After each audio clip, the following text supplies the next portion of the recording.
Under Secretary of State Wendy Sherman, thank you for having us. Thank you for having me. You're heading to Geneva this week to the second round of talks with Iran, and I would like to start by asking, do you trust President Rouhani and his intentions? Do you trust the positive intentions of the Iranian regime? We do not approach this on the basis of trust because we know there's a great deal of mistrust on both sides.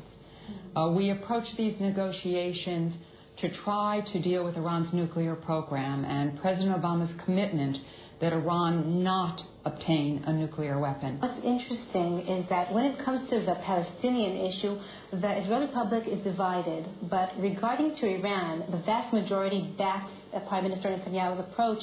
In the last poll that we conducted in Channel 10, 80% of Israelis said that they do not believe President Rouhani and they back Netanyahu's approach.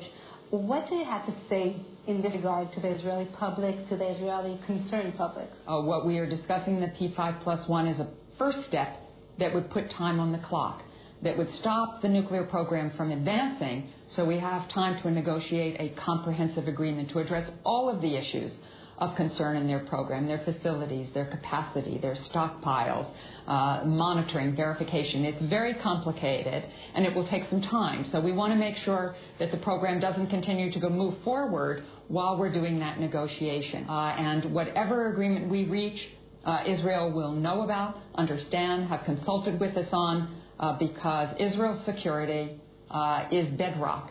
And there is no closer security relationship than what we have with each other. You talk about a cautious process, and yet there are ministers in the Israeli government that are very close to Prime Minister Netanyahu, that are comparing the negotiations that you are leading to the infamous Munich Agreement. So is the year 1938 and the administration is Chamberlain's government as they imply? I obviously don't believe that. We haven't agreed to anything yet. We haven't offered any sanctions relief. We haven't lifted any sanctions. So nothing has occurred yet.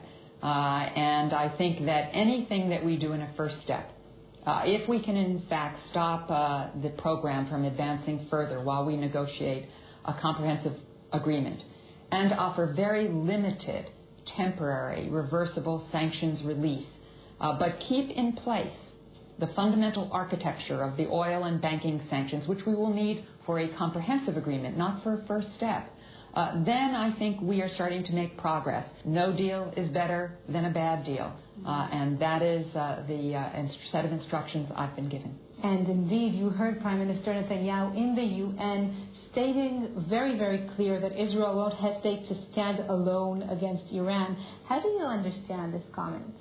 Well, as I said, the Prime Minister will say whatever he believes is important as the Prime Minister of Israel. We, of course, believe, and I know the Prime Minister believes, that the best answer here is a peaceful, negotiated solution. Israel knows as well as any country, if not better than any country, the cost of war, the cost of military action. A question regarding the red lines of the U.S. in these talks. Is the United States demanding that even the enrichment of 3.5% of uranium will be stopped? And as part of an agreement, will Iran be allowed to activate its heavy water reactor in Iraq? Well, we are very concerned about all of Iran's programs, all of its facilities, Fordo, Natanz, Iraq, all of them. We are concerned about all of the levels of enrichment. We are concerned about the stockpiles, capacity, R&D, every element. Now, you've probably noticed I haven't discussed the details of the negotiation, and I'm not going to discuss the details because this is, I think, for the first time, a serious and substantive negotiation, and we have to test it. We have tried very carefully to keep the details inside the negotiation, and interestingly, Iran has done so as well, and I think that speaks to the seriousness of the negotiation. Iran has now in deployment more than 12,000 of centrifuges, and it seems that it will retain at least part of its enrichment abilities. So does it mean that even if the negotiations will succeed, Iran will remain a nuclear weapon threshold state? Nothing has been agreed.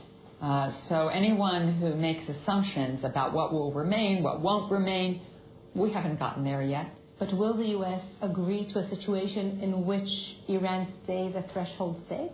We must address all of our concerns about Iran's nuclear program and assure ourselves that Iran will not be able to have a nuclear weapon. You said earlier that Israel will be updated upon every new step that will be taken.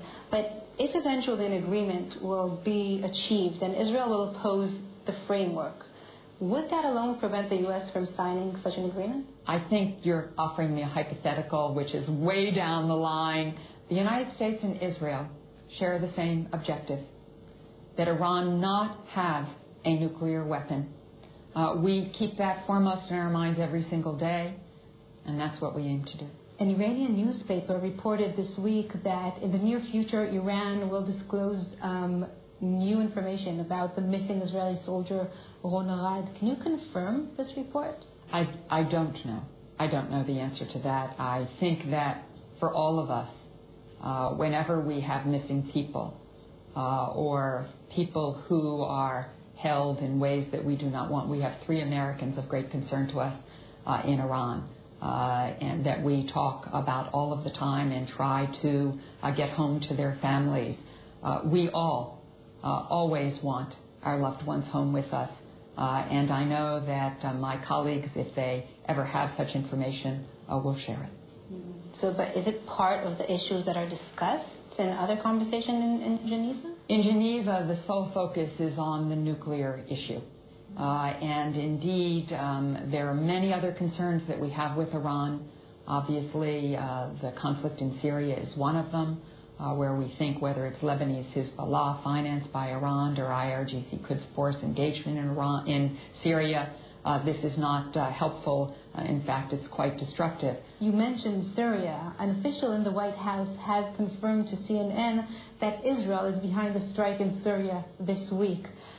Obviously, in Israel, there's a lot of anger and disappointment because of this leak. Can you explain why these leaks are happening? Because it's not the first time, and there are people in Israel that think this might be intentional.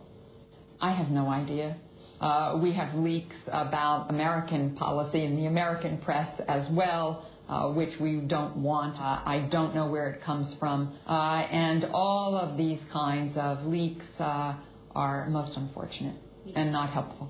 Speaking of leaks, the U.S. is facing a diplomatic crisis with its close ally Germany following the information that it has monitored the cellular phone of Chancellor Angela Merkel. Is the U.S. spying on Israeli political figures as well? I think what makes most sense for the purposes of your audience, which certainly understands spying and intelligence. Israel has vaunted capabilities in terms of intelligence, which we all are very grateful for because we all rely on the superb intelligence community that Israel has to offer the world. We will all have to talk about these things together because we all face these challenges together. How, in a world of the internet, telecommunications, enormous capabilities, we make sure that there are not excesses, that we respect each other, that we respect the partnership and friendship and relationships that we have. So we look forward to working together on this issue. So you're not denying and not confirming? Well, I don't think it's really appropriate for me in this setting. I think what's important is what the President of the United States has said, and that is he's undertaking a review. He wants to make sure that everything we're doing is appropriate. I'm sure we will be consulting with Israel, a very strong intelligence partner with the United States, in how we are going forward. Undersecretary Wendy Sherman, thank you very much for this interview. Thank you. Thanks very much. ותודה רבה לתמר. רביב דרוקר, שמעת יחד איתנו את הרעיון הזה. אם קוראים בין השורות וחוזרים לנושא האיראני וגם מתייחסים לדברים של חמינאי ששמענו מוקדם יותר הערב, אפשר להבין לאן זה הולך, וכנראה שזה לא הולך למקום טוב. לגמרי, לישראל יש מערכת מודיעין מפוארת, וקרי לא התכוון לנתניהו, ותחת כל המרמלדה הזאת מנסים להכניס לנתניהו צפרדע לגרון, שאומרת תשכח מהעניין של הפסקת ההשערה לגמרי, תשכח מהעניין של פירוק מתקני הייצור, הוצאה החוצה של כל האורנים וכל הדברים האלה. מה שאנחנו רוצים זה פסק זמן עכשיו, אומרת גברת שרמן, בפסק זמן הזה אנחנו נייצר משטר פיקוח מצוין שלא יאפשר להם העשרה מעל לצרכים אזרחיים, כלומר 3.5%.